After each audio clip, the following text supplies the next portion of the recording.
great Axle Mafia. We got Shane Lau here. He's going to introduce a few rules to you so we know what's going on with everybody's car. So first of all, I'd like to thank our marketing partners and what they've helped us do this season. So there's been a little confusion and some misunderstanding about a few rules and terminology.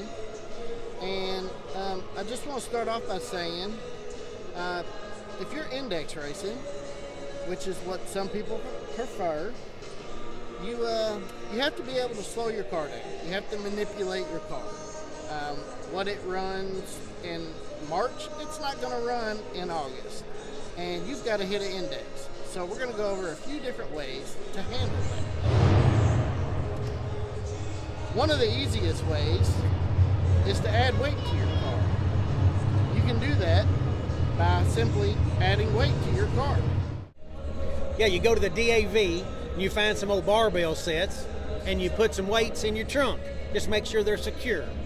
Yes, you got to secure your weights, but there's no specific weight placement. You can put it in the middle, the back, the front, the middle, over there. You Whatever can your put car the weight likes. back there. You put the weight where you want to, because it's all the same thing.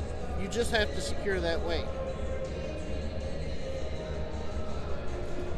Another simple way to slow your car down is by adjusting the timing. Or let Shane drive it. That usually slows them down. So by adjusting the timing, you can speed up or slow your car down. You can do that by turning the distributor or by the crank trigger. There's more than one way to skin that cat, but be careful. You don't want to lean that motor out and hurt something. Yes, you definitely don't want to hurt that motor. So, Been there, done that. so one of the other ways to do that is by adjusting your throttle.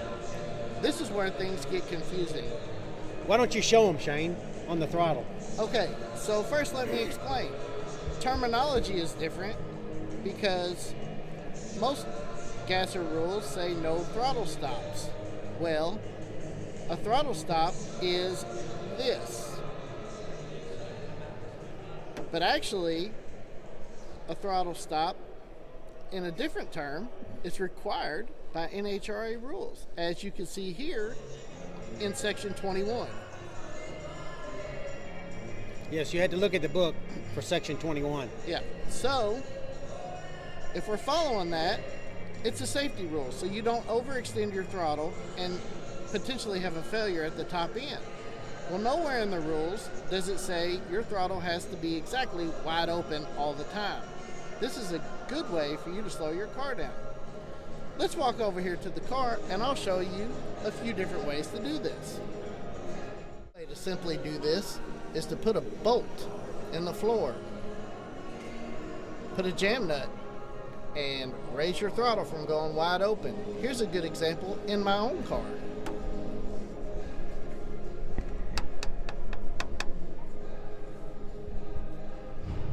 Another way to do it is by adjusting a threaded throttle rod like this. You can lengthen and shorten this throttle rod to make a difference in your throttle and how much it opens the butterflies. You can also put the same bolt that's on the floor right here under the carburetor. As you can see, it's the same thing, just done differently throughout the car. Some of the things that are not allowed are devices under the carburetor that control the butterflies on their own through a delay box or an electronic device. There's some devices that require restrictor plates. Anything that's standalone, not part of the car or the throttle assembly, is not allowed. These type of features are allowed because there is no rule that says you have to go wide open down the racetrack. There's several different ways to do this, and even though the terminology is a little muddy on no throttle stops, some is actually required, and some is actually illegal. So don't get hung up on the word. Let's just focus on what devices is used incorrectly. Some rules are very clear, like no long throw train brake buttons. Some rules are a little cloudy, like a throttle stop. So hopefully we've been able to clear some things up and everybody can keep racing safely and competitively. My name is Joe Bridges. I run the Straight Axle Mafia, and I approve this message.